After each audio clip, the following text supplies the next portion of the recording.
book set up the right way. Zachariah Jackson, Basa News. We're in Newark, New Jersey, down here in, can we call Newark the town of brotherly love? Of course. Sisterly love, is it King City or Queen City? Both. Both. Queens. Well, Queens rule. All right, well, we're not going to, because, we lost a great queen, Aretha. And we definitely going to miss her and everything. Sorry, I've never really got to see her, personally, seen, of course, TV and things of that nature. But I'm going to try my best to make it out to the wake in Detroit. That's great. Today I'm downtown in Military Park. I'm interviewing Earl Scott. I asked him, was he kin to James Scott? He said, no. James Scott is from Newark, but you're from Orange. I'm from Orange. By way of New York. In Orange by way of New York. You have a book called Butt Naked, An Act of Courage. Now, when I first read the intro of the book, I thought the book was more on motivation, more like a Les Brown. But in a way, it still is like that.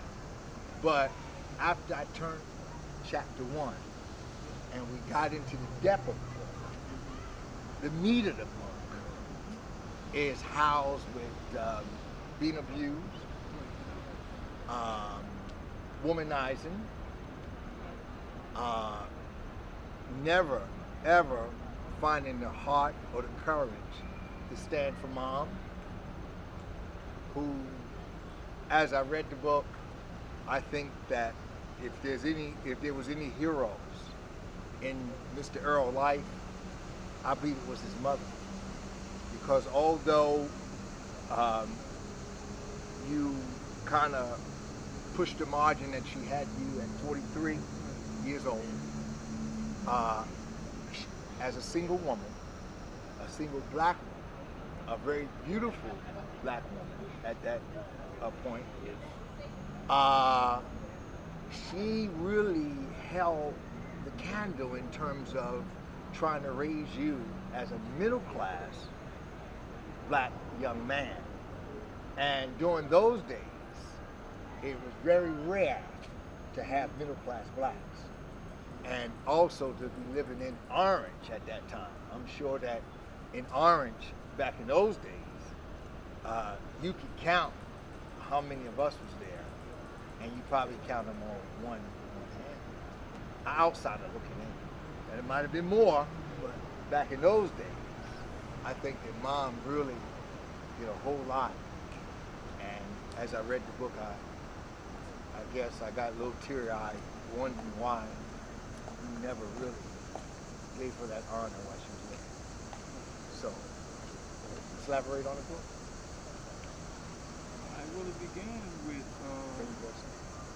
began with me coming to terms with my past, and what had happened was I had always wanted to write and give a testimony of where I had been and what I had done, and it was always kind of painful and shameful to write it. Sure. So when I had got laid off from the city, some kind of way, it was made for me to write this book, to finish this book. I couldn't get employment, nothing until I finished this book. Sure. So what I did was I dug down very deep inside and reflected and decided that I was going to definitely script everything about what got me to where I am today. Sure. And I had a person, Miss Patrice Berry, who had her own television show. She spoke when I got my master's, and she encouraged me to write my life story. And I had told her when I finished it, she said, well, what's the name of it? And I said, Not Spotless, An Act of Courage. And I said, I'm really buck naked in this book. Sure. I'm exposed and everything. And she said, what's the name of it again? I said, Not Spotless. And she said, no, name your book Buck Naked, put you on the front, because I've read some of what you've already had written. Sure. And you are truly unclothed. Sure. You have truly exposed you. And Dr. Judith Orloff says in her book Surrender that when you open your heart and allow others to see your flaws, insecurities, and things that you've gone through, it makes it much easier for the next person to be able to open their heart. Okay. Yes. And so that was one of the motivations behind it. Yes. Let's talk about, or, of course you have it in the book, let's talk about you growing up and why was it so much resentment towards mom?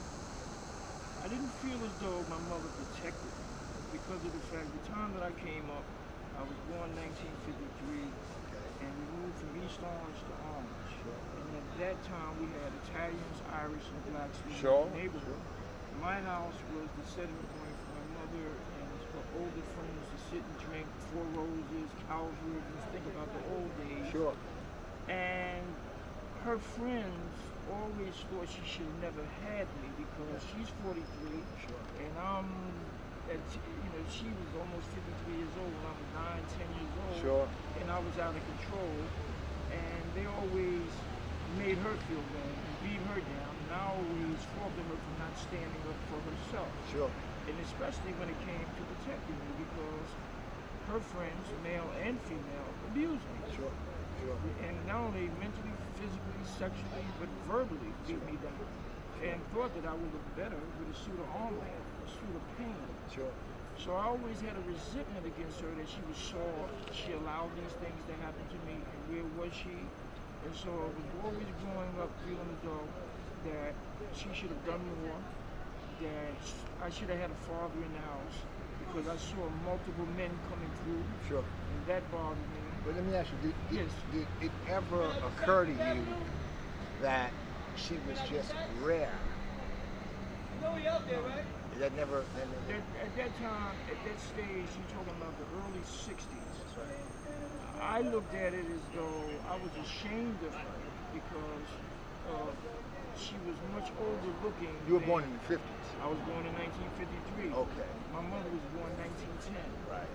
So when you were in your 50s back then in the early 60s, you looked really old back then. Not like today's when you're 50. Sure. So I always had a resentment about she was ill, and I always felt as though that she didn't protect me, and I always felt as though that I just was ashamed of her being my mother. You never thought the fact that she made you were basically raised middle class.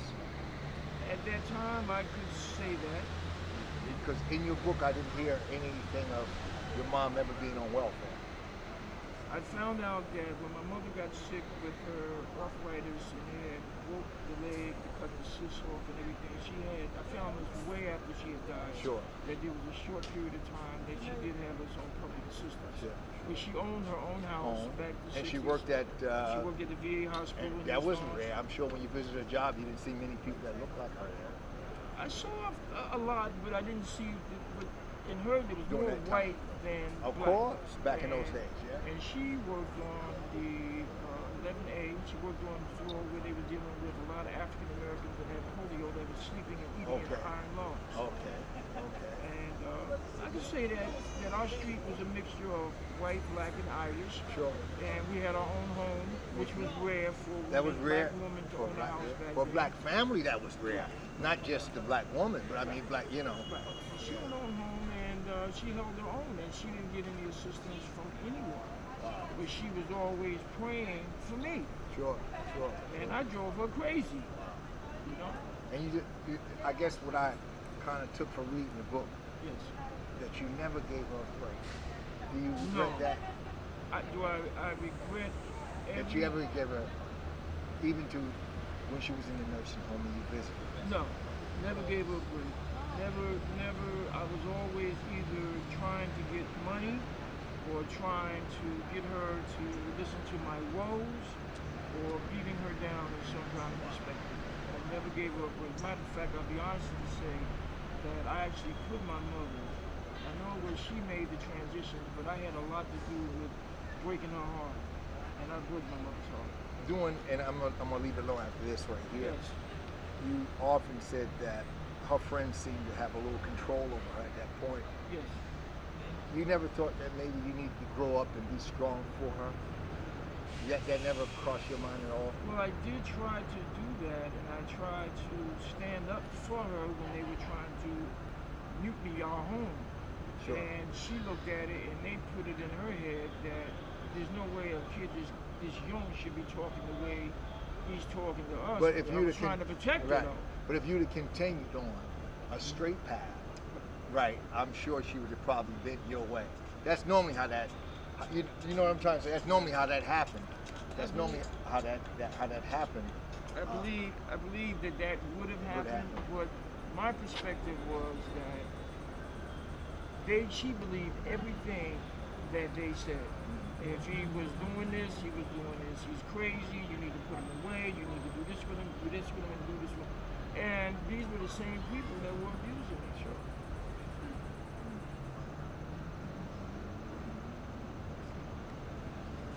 Well, when we turn the pages of the book, Yes.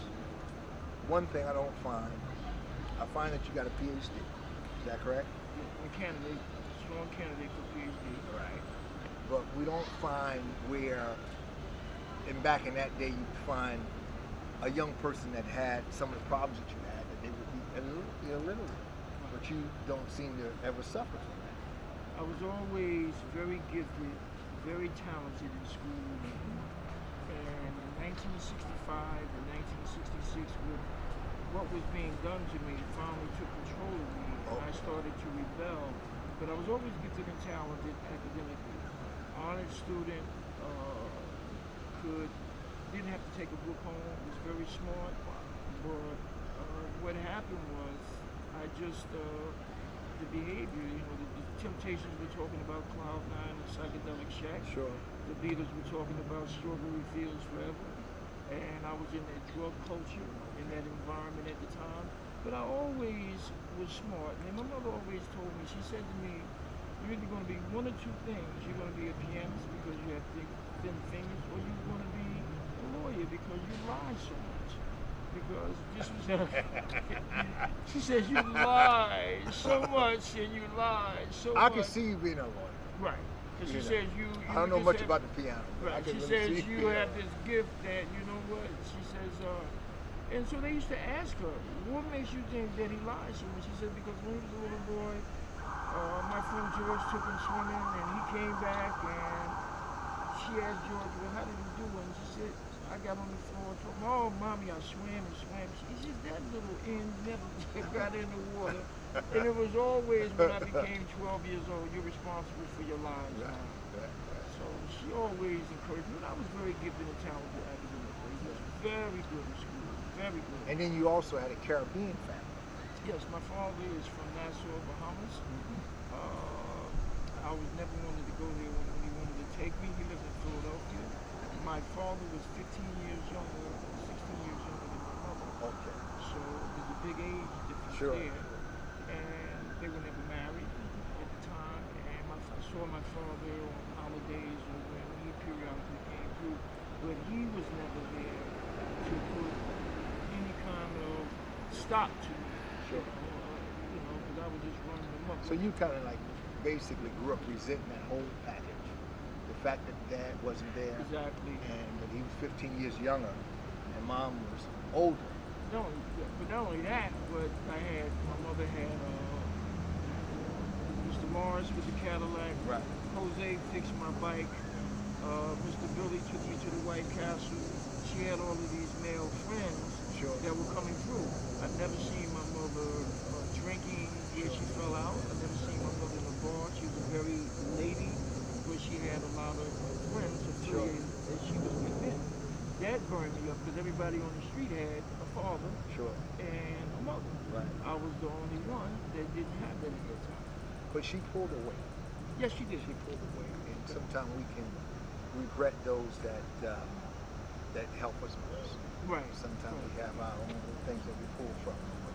I come from an older family, so my father was born in 1918. Okay. So my father was 45 years old. And my mother was 40 years old. I had a sister that she was 42 years old. Oh, okay. But I always looked at it as, for myself, I looked at it as that a lot of the things that my friends went through, I didn't have to go through because I would sit down and listen to them and get that wisdom. And it's just different. I understand your difference in terms of they never threw a football at me. And my father told me how football was made. So I hit the streets, you know what I mean? I felt as though that those in the streets were the people that I thought at that time. But when you hit the streets, yes, and you were in Orange, right. And take me back to the year. 1966, 65, 66, 67. So how was the streets in Orange? Well, it wasn't so much Orange. I was going back to New York Okay. every summer. Right. So every summer I went back to New York. My older cousin Michael and my older cousin You Ronald talked about were in the drug game. it. Right. And I would always bring drugs back to New Jersey, especially in Orange. That was the first one to Because bring Orange was a marijuana. suburb. It was a real suburb at that Right. time. But I was going every summer. I went back to New York, and every summer I learned something different. Every summer I bought something new there, and I eventually got into narcotics. And at 11 years old, I think at 11, I started sniffing, and then I became skin popping and mainlining and shooting drugs. You called your aunt Little Mama. Little Mama, Yes. and she acted as a mother for you. She always resented the fact that my mother took me to New Jersey. Because my mother always was working at Bellevue Hospital. My mother was traveling, to the islands, to Bermuda, was always going, leaving me with my little mama. So I would got close to my little mama. And always wished that little mama was my mama. Right. So when I went to her house, it was carefree. But did Little Mama have the kind of job that your mother had? No, I never, the only job that I've ever known her to have was working the elections. Okay. At the elections. So your mother had a career job. Yes, she did. Right. Yes, And she that did. was rare for a black woman back in those days. Yes, it was. It was very, very rare. Right. Yeah. She So started off working at Picatinny Arsenal during World War II, okay. and in New Jersey here, and then she went from Bellevue Hospital to, I think, Orange Moore Hospital, then she went to the VA Hospital. Mom done the best she could. So when we go through the book, as I was reading also about your transition from at one time you were a devout Muslim, Yes. you were into the Sunnah. Yes, I was. I went from the Nation of Islam to the Sunnah, and I was practicing and being consistent.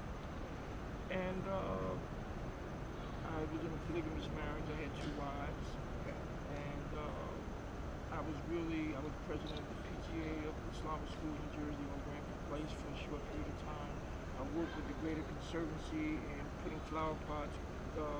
Glenn Grant, former BA, the city of Newark, gave me an ordinance to close down the street for the children. I was very community, Oriented. Yes, I was, and especially around in Newark and Granville because I was in charge of the cleanup down there. Wow.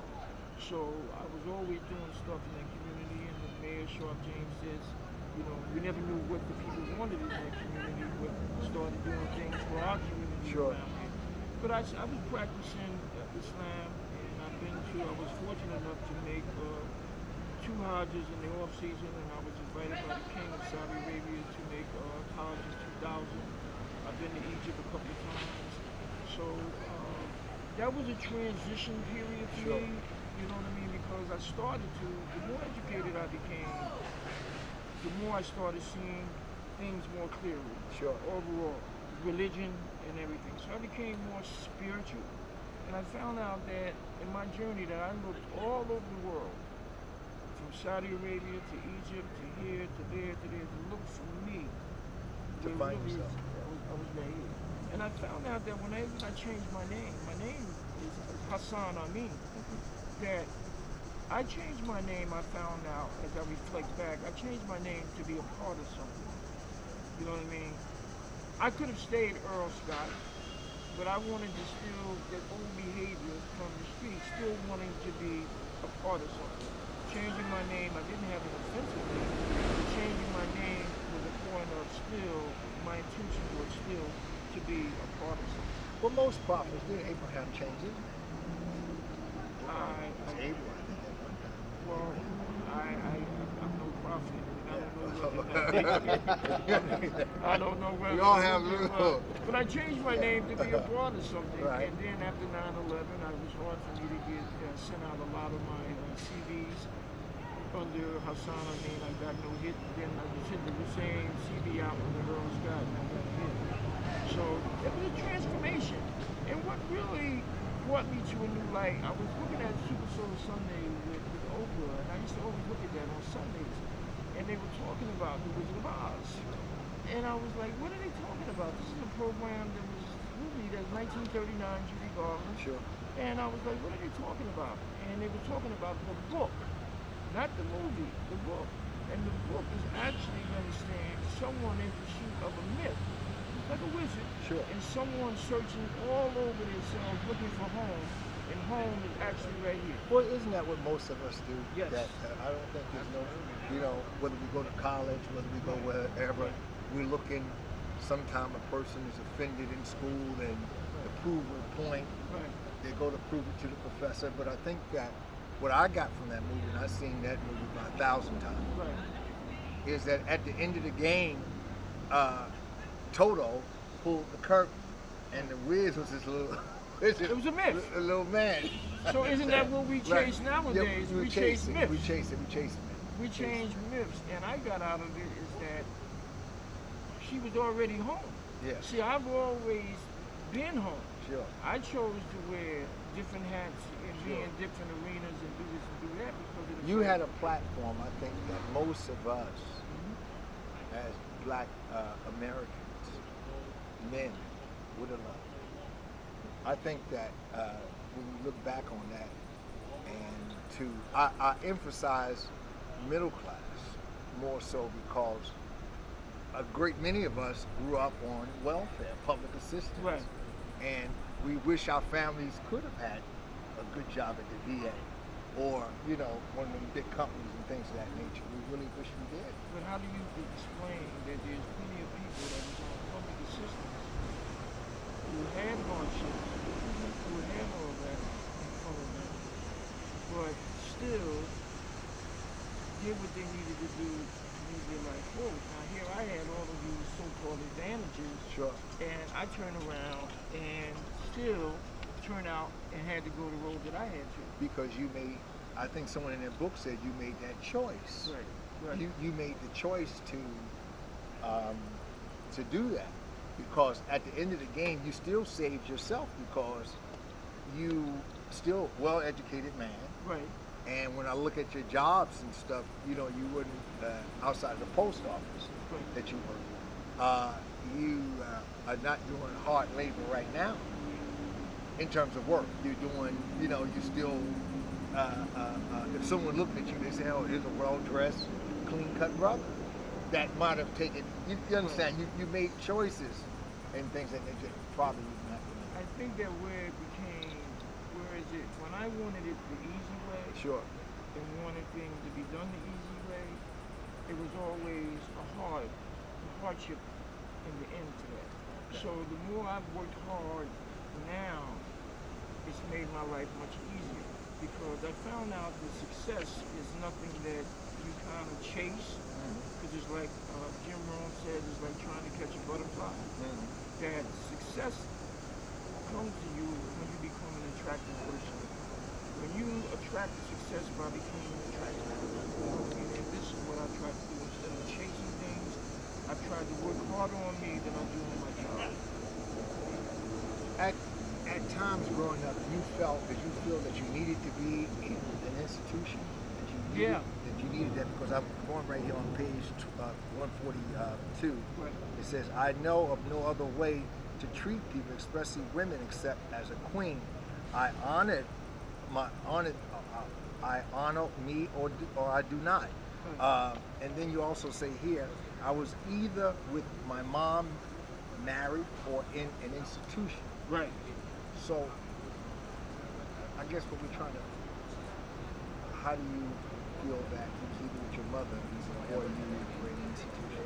I never was able to stand on my own 2 feet. I was always dependent on someone to do for me what I should have done for myself. I've always, let me just say, really always in need of having a titty in my mouth of some sort. Somebody to do for me what I should have done for myself. Having that, whether it was from a woman, whether I was in an institution, and I had spent about a year and a half in Franklin Delano Roosevelt Psychiatric Center. And I was there because of the fact that I just was, something was wrong here. Something definitely was wrong here. That you felt that was wrong. Oh, I knew something was wrong because of the fact that I had became so deviant and I had became so abnormal and I had become so outside of the realm of what a person is supposed to be. because I just started to, who tries to destroy themselves? And I tried to destroy myself for so many years, whether it was through using drugs, sharing needles, or going and doing criminal behavior, Sure. or being in situations where I could have gotten hurt. Sure. So that's not normal, and that wasn't normal for me. So something was wrong up there, and it was like I was more comfortable in darkness Sure. than I was in the light, because the light made me look at me, and I didn't like looking at me. I didn't And like you never, during your journey, you never verbalized that with anyone? Did anyone else know that about you? Or was that always a hidden secret? It's always hidden. See, we all, this is just my own philosophy. We all have these secret tapes. Sure. And we have these secrets that we keep that keep us sick. Sure. Because of the fact that we're afraid that we're the only one that this happened to, or we're the only one that has experienced this kind of event. Sure. I was always ashamed of what I went through. And I kept that, carrying that baggage until I was like in my late 30s, because I was in White Deer, Pennsylvania, and at this last stop up there, and it was like... That was a facility. And this is like, they told me, this is it. This is it for you. Right. Because I think that's where you kind of got it, right? Well, what happened was, I really believe to this day that God sends different things your way. And I could have sworn angels or some spirits was working around me. Yes, yes. Because it started working on me, and it worked on me so much that it was boiling inside. Sure. This shame, this guilt, these feelings, that I turned around and I went to a counselor and I said, this is what happened to me. And I cried and I poured my heart out to him, and he held me and he says, if you want to get better, you got to do it out there in front of them. And I said, who? Oh, no. I told you this. There's no way that I'm doing that out there. And he said to me, if you want to get better, you have to do it out there. The next day, I'm sitting there in this group, and they're talking about something far-fetched from what my reality was. Okay.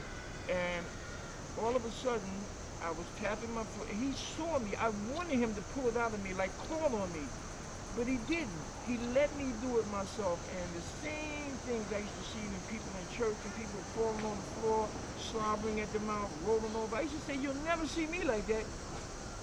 Did I not get up, hit the floor, eyes in the back of my head, screaming and hollering. And the people told me that scream that I did was a scream that I should have did as a little boy, because it sounded like a little boy screaming. Okay. You understand? The mind was trapped back in those because of the fact that, having my mouth, put socks in my mouth and tying me up and putting me on the old cold shoe and raping and molesting me, and all these abusive things were happening to me. I regurgitated all that pain from back then, and I carried it for so many years. But reading through the book, the one thing I don't find is a spirit of revenge. You didn't have that spirit of revenge to go back and tap those people on the shoulder. Well, I say that because I kind of reflect on my own life. Okay. I have an older brother, and most of us was right after each other, but an older brother. A lot of times, the bigger boys, his age, would hit me because they knew I was a big kid. I couldn't always tell him because his honor for trying to protect me, you understand, would have got him hurt. Right. But once I got of age and got of size and trained in this, that, and other, a lot of times I was secretly training to come back to revenge. And I must say that I had that spirit, that period where I tapped many on the shoulder and said, remember me. Right. And they was like, no, you do remember 1973. It was in the 80s at that time when we took my bicycle. Right. Kindly rode up the road the way we wanted. Well, here it is. Boom! Right. I had that spirit, but I don't see that, man. I don't see that physical anger. I've done some things that...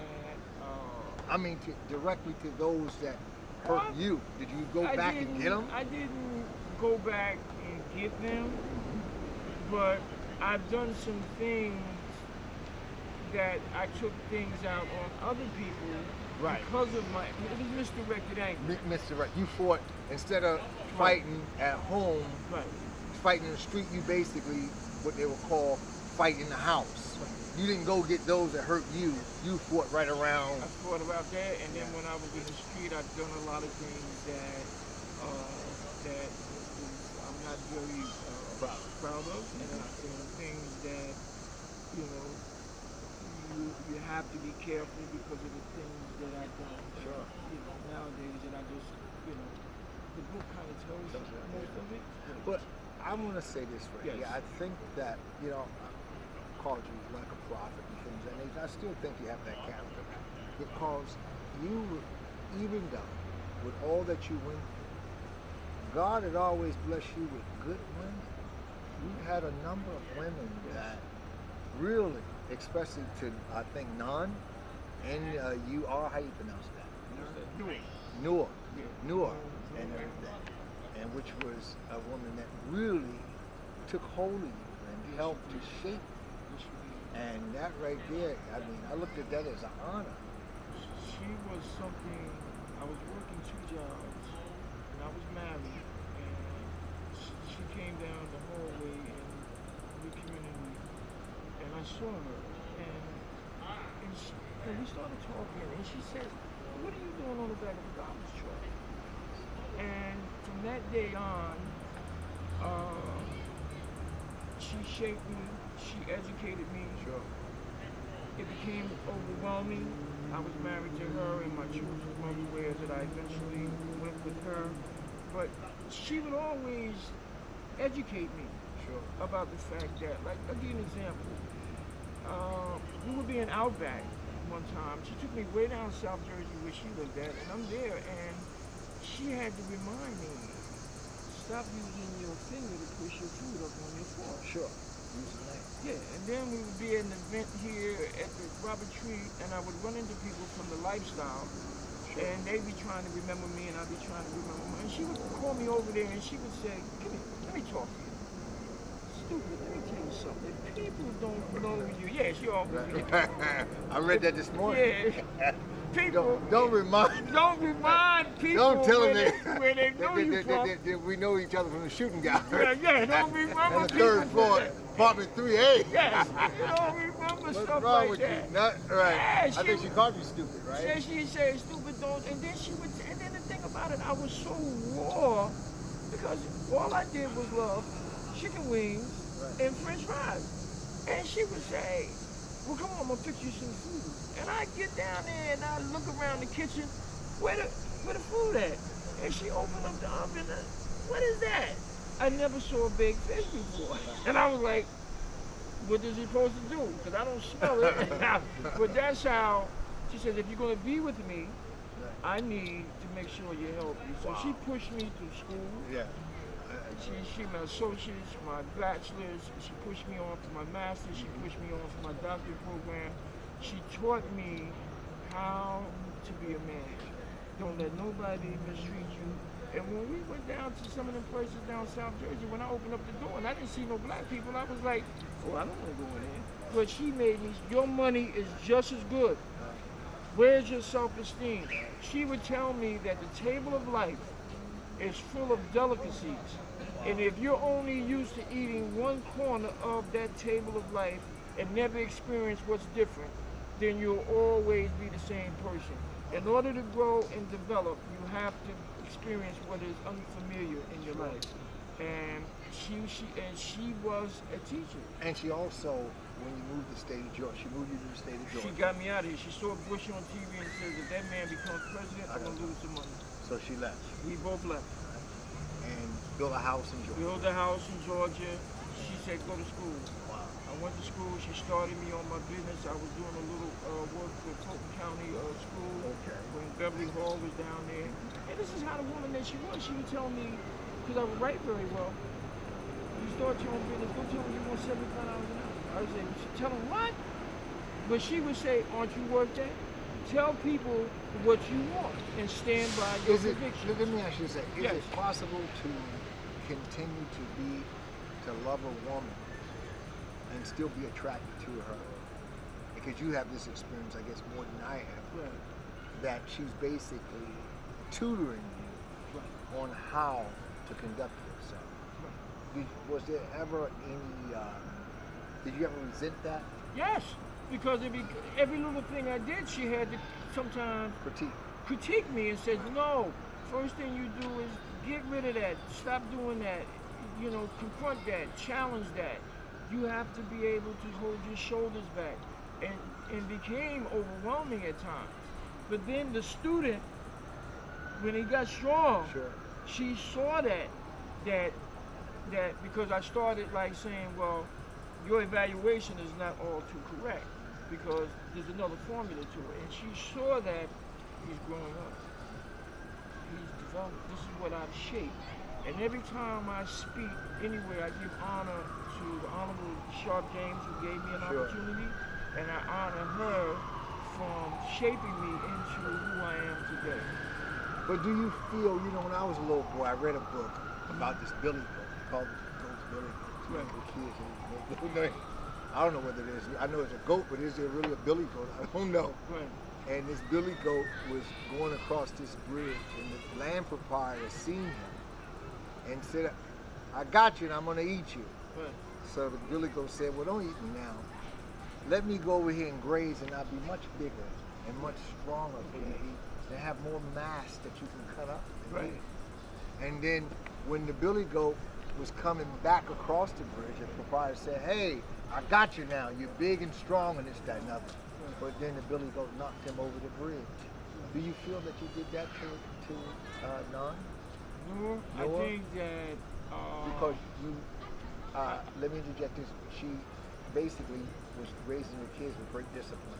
Yes, she was. And you seemed to resented that. And now I look back on it, it was great what she did, but when I was ready, I sent my kids back to their mother, and she knew that when they went back, I would be not far behind, because I love my children. I resent the fact that in the end, I felt as though I abandoned her. I felt as though that I abandoned her because I needed to be near my kids and protect them from what they were enjoying possibly up here. Sure. And she always told me though, I know you're gonna leave one day because you need to take what I've given you and take it on the road. Is this right here what you saying, compromising with yourself, or patting yourself or giving yourself a cookie, or is this what you think that she really meant? I think that she knew that because even when we was in Saudi Arabia and all the places where people thought that she was my mother, she knew that the finished product of what she was carving and designing, that one day that I would be going. And it was unfortunate that it happened the way that it did, because I came here, the work was non-existent down there, and I came back here. This is my resources, and they told me to come back because of the fact that Corey was getting in possibly, and I could possibly get into the health department because that's my discipline. But I feel as though down deep inside that I too, not only did I abandon and, was a derelict, because the word derelict means one who has abandoned himself. And I think that I've abandoned my mother, and I think that I abandoned her also, because I still think I was in two key figures in your life. Two key figures because of the fact that I'm still a mess. I'm still trying to put me into some kind of perspective because I still have a behavior problem to some degree. And I admitted that, and that's why the book was so important for me to spit that out, because it starts with behavior and moves over to economic depravity, where you have the drugs, the murderers, the rapists, and all that. Then it moves into social policy where legislators have to find the funding or money to offset what really started with someone's behavior. Sure. Everything began and started with me. I take accountability of my actions. But I still, when I abandoned her and look at the end, I still believe that I was being selfish to some degree. I have to go because I have to save my kids and not thinking of how much she had put into me. So the idea that you didn't even have to let the kids come this way, that they could have stayed, and that she was willing to. But it was becoming at that time, with her age, she was 12 years older than me, and with her age and the way things were going in the household, she was being overly too mean to them to some respect, and that's just not my idea. Her temper was short with children because her son died at 22, and she was you know, she's almost 60 years old dealing with 7 and 8-year-old kids. This is rough, you know. So it was deep. And one thing I did see her before she passed. I took the kids down to see her. It breaks my heart when I think about her sometimes. That's why I recognize her so much, because she is, when you see me, I am the epitome of what she helped create, that God allowed her to help create. That's a good. Shift gears now. Were you? We're shift gears now. Let's talk about today what this book will do for young black boys that are living and have young lived. black people, or young people. Well, in young general. people, but I'm speaking, I mean, interject like that, but I'm speaking particularly, there are young black males that are living his life, that don't even have the same components that he experienced to help him get through, to help them get through, to tell it. One of the biggest things that I found with Mr. Scott was he didn't know how to tell it. His body read it, his actions read it, he didn't know how to verbalize it. And there are so many of them out there today that are doing that and may not be afforded any type of opportunity to try to get it out. So again, pardon me for interjecting, but one thing I do and help market and promote the book is this is a teaching tool. Though he's giving the detailed outline of his life and the truth about it, but again, it's an act of courage. You have to say it within yourself. I'm not going to live like this. And you have to verbalize. That's the message, I think, for me. You have to speak it. Nobody's going to speak your truth but yourself. Trauma, to be traumatized. And in my research, even when I was writing my dissertation, most African Americans, or people in general, especially take most of the 96% of the women at the Man Correctional Facility have been traumatized or abused. There's a large percentage of the male population that are in the prison system have been traumatized. And this trauma, and what I wanted to do by writing this book is to say that the secrets, the pain, the abuse that we go through, and we internalize it, and it causes us to act out in all kinds of behavior. So I wanted to write this book so that others could see that it's okay to give up the secret tapes.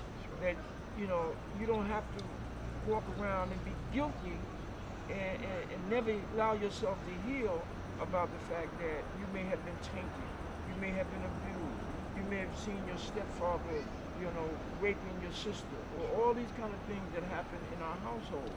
So my book is one of saying, I will take a stand and says that this happened to me. And it happened to me, it derailed me, and it took me to parts unknown. But eventually, admitting and accepting and forgiving myself and stop picking the scab and allowing myself to bleed, that I've become healed, and that you have to be able to let it go. It's a lot to let go. It is. It's a whole lot. It's not this. It's a deeper book than I thought. This little red book here. So the words are powerful. The words are powerful. I mean, from the intro of the book to the actual chapter 1. When I called you the other day, I had just read the intro. Right. And I was good with it. And then when I turned chapter 1 and read, I said, "Whoa, this is deep." It's a deep book. It's a deep book, and I think that everybody needs to get it. I don't want you to think I was challenging you. No. I'm only trying to get the story out because there's a lot of young people that have come from your similar background. Yes. A lot of middle-class young black folk that, for whatever reason, can't find a place. Right. Now, and I don't criticize them because they were middle class, but I often wondered about,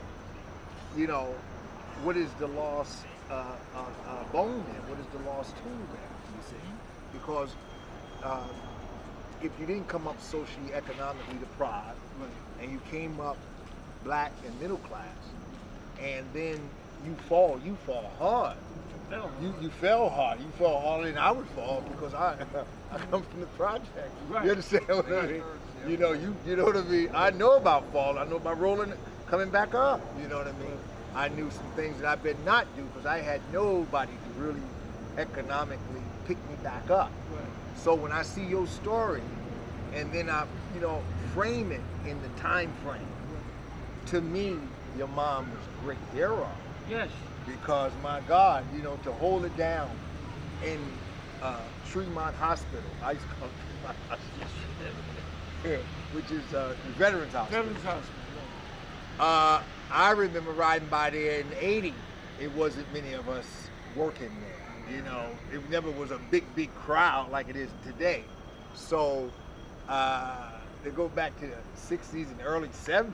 My God, through inflation and the big Cadillacs that didn't have gasoline to put in them. The odd and even days and all those different things come to my mind. And then reading your book and seeing that even though that there was a lot of trauma and you tripped a lot, but God has always had his hands on you. I believe that. My mother's prayers. Yes. My mother's She's a good tears woman. and her prayers prayed for me so much that to spare him. Yeah. Spare She never him. gave up on you. She never gave up on She me. never let even you go. in the end, She never let gave you up go. on me. She never let you go. That- that's God. And it's sometimes I go out to her grave Yeah. and I thank her for never giving up on me. She never let you Because I ran away to the circus Yeah. at 11 years old because there's no way that 11 years old that I should have been sticking needles in my arm. Yes. Yes. Yeah. Trying to destroy me. And my mother came, our kitchen was in the basement. Mm-hmm. And my mother came downstairs and saw me with a needle in my arm and she fainted. Yeah. It's in the book. Yes. And I tried to convince her that she was imagining and all that, but after she had left and went up and she was brokenhearted, I overdosed. And the people that was with me had me in a tub of water to bring me back. And Sure. I think about years now, suppose they had left me like they did my cousin Ronald in the roof of New York, Yeah, and left me in a tub, left me in my kitchen dead, and let my mother find me. So God has always had a hand on me. He has. And this is why most people tell me this is, well, how could you say that? I wouldn't. That's you. Right. This is my soul. Your It's soul, my your spirit story. and my soul. Your story. And I don't mind being naked today. Sure. Buck naked. But now. Yeah. That's right. and let me just say, this lady here, Miss Brooks, has been in my corner for the last 4 or 5 years. We worked on this project about my book. She's heard my woes. Right. She's held me up many days. She's wiped my tears, heard my whining. She's been such a lovely and such a genuine person that she wrote the foreword to the book for me. And so genuine that she told me, you have to tell this story. It's a good story. And I'm sure a lot of people can learn from this. Right. This right here should be this right here should be a learning tool in all the schools. You understand? And I mean that. Yeah. This should be a learning tool. I mean, I would like to see a play put together on this. I really would, because I tell you, as a youngster coming up in New York, I remember I seen my first play in Quitman Street School, and I remember seeing this play, and I think that what kept me from ever thinking about a drug was the fact that this kid was on drugs in the play, and the kid stole money from his mother. Right. And he kept coming back, and his sister said, "Don't give him no money, don't give him no money." And the mother gave him the money anyway. So he's going to take drugs. He did take drugs. He overdosed. And I never would want to steal from my mother, because for one thing, we didn't have much. About $3 a week in her pocket. I would never want to steal. And that was one of the things that play alone made me say I would never ever take a drug. And I've never been intoxicated. It's amazing. Because I said I have to stay in my, and I've been in my right mind. And, there's nothing but game out here. There's nothing but game no matter where you go. I've never had a drink. Never. No reefer, nothing. And I grew up right there in the heart of it. I said, no way. Because if I was going to rise anywhere, or anywhere in my life, Right. I didn't need that handicap. And you've That's overcome that's a that. beautiful testament in Yeah, itself. you overcame that. You And- understand me? And like you were saying, now here I was Right. in 1986 robbing my mother on her deathbed. Yes. In her dresser, in the Orange Moore Hospital, robbing her because I was sick Yeah. and I found what I was looking for to sell of hers. And the next thing I heard is that she had died. And they walked me in that room and they had the shroud over her in the hospital for me to look at her. And I was just so out of it that even at the funeral, I was so out of it, so pumped, so a degrading monster that I didn't even get out the car to see them lower her in the ground because I was just that far from it all. Yeah. You know what I mean? And Well, you so- lost your best friend. best friend. Your best you're friend. absolutely You right. lost Yeah. a great supporter. I could say that right there because Yes, reading it through the book Yes, and feeling the voice of my own mother yes. and feeling the courage of what mom did for me. You know, when schools went against me, my mother would tell us, the principal, he's gonna be all right. And that meant a lot. You know what I mean? You're a little kid here, and his mother standing up for him. And to see that your mother never gave up. She never gave up on you. And she had every reason along the walks of life to leave you. And she could have. She could have went to another hospital, another state, and just left you, but she didn't. She stayed with you all the way to the very end. So that this book here, and I see this through YouTube and Facebook audience, Butt Naked and Act of Courage.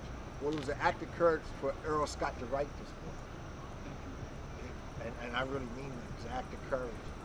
And I guess I kind of feel the strength of your mother through your courage because you still have some of that. You know, she never abandoned you, and she stuck with you. She never did. She always was there to the very end. And today, I say in the beginning of that book that I write her a letter saying that this is what happened to me when you weren't looking. That's what happened to me when you weren't looking. But today, she watches over me. Sure. You know, an illustrious mother watches over me today. She didn't see back then, but she watches over me today, and I'm very grateful because so many people that I grew up with left here and died, especially in the drug game. Sure. And Oh, yeah. yeah, I was in it. I was definitely in it, and there was no way at 11 and 12 years old should I have been with people 25 and 30 years That's old. true. And my mother always prayed for me. But I'm very grateful to Miss Brooks and to you. And this is my son here. Hi, there. My son here, and he knows my story. He's read some of my book because a lot of them, you know, even when I went up to Orange and apologized in front of the city council of my criminal behavior, and a lot of people saw me after that, and they were saying, "Why would you do that?" Because Yeah, this I is read my that soul. part today. This is my soul. Right. I have to do what I need to make Sure, me sure. better. So I'm very grateful to be on your show. I'm very grateful to be here today, and But we're grateful to have you. I'm very grateful. And I hope that you guys will try to, as schools start, to do a tour with the schools. Yes, You know. we wanna. You know, I want and you. find the drama classes and everything, and try to get some of this, you know, put out there. You know, 'cause some of the stuff that's on There's the so many TV. different aspects that it can you can use in the approach. Oh, without a doubt, without a doubt. Yes. So many different approachable aspects.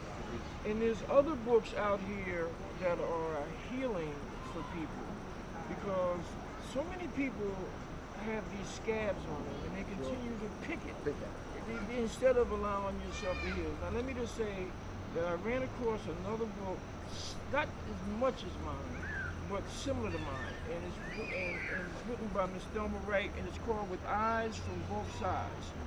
And it's fantastic. They did a documentary on her on TV, and it's a great book also. But there's other people, I'm saying, that's out there saying, we all have a story, we all have a journey, Sure. and I'm just fortunate that I went all the way around the world to come back, and never knew that I would one day sit in the park with such a great man as yourself and such a great woman as Miss Renee Brooks, and it was predestined that I was going to do this one day, to sit here to help convey my story to others out there, to let them know that it's okay to forgive yourself. Yes, yes. And I imagine with you also to forgive others. Yes. Because I don't feel that resentment, and I'm going to go No. get it one You can day. stay on that one. I'm going to sit on that. Yeah, that's good. So thank you, Earl Scott. Thank you. Appreciate you, brother. Thank you. And thank you, sister. You're welcome, brother. You know, we met. Bring it up on tape. We met before. Now you have to give Now. a disclaimer. So you can't leave that hanging We like met that on YouTube. Before. No. It was a good meet, though. No. She came with it was a energy. media-related Yes, media. occasion. Yes. But yes. she's a fantastic human being. Yeah, well, I felt it that night. She's I felt fantastic. that night when she was talking. She said, it ain't over yet. And it still ain't It still ain't over. We're watching. Walk the walk, block the block. yeah, We're coming yeah. for you. The book is on social media. Ms. Brooks has put it on there. As you can get through social media, there's a PayPal on there to get the book if you want it. Yeah. It's $13.95, and I guarantee you that it's a story that will touch you and reflect, and you will really feel good about seeing someone overcome difficulties. Because we all have challenges in life. After hardship comes ease, and so I say to you that I am trying to go on to try to go to law school now, so I'm doing everything I can to try to raise money for that, and to also to be able to give back to the community. For me to be able to have what I have to share myself with humanity. So I thank all. If you want to purchase the book, you can go to Facebook, social media, and find it. Thank you so much again. Thank you. And again, if someone want to reach out to you and conversate with you, is there a number that they can reach you at? Yes, they can reach me at 843-870-1961. Once again, 843-870-1961, and my email address is Ibn, IBN, I like an I, B like in boy, N like in Nancy, the number 50, 2003 at gmail.com. Thank you. Thank you. Say anything? We got applause, so that's good. That's how you wrap it up. All right, that's great. Funny, I just spent a lot of time up in Earl. Yeah.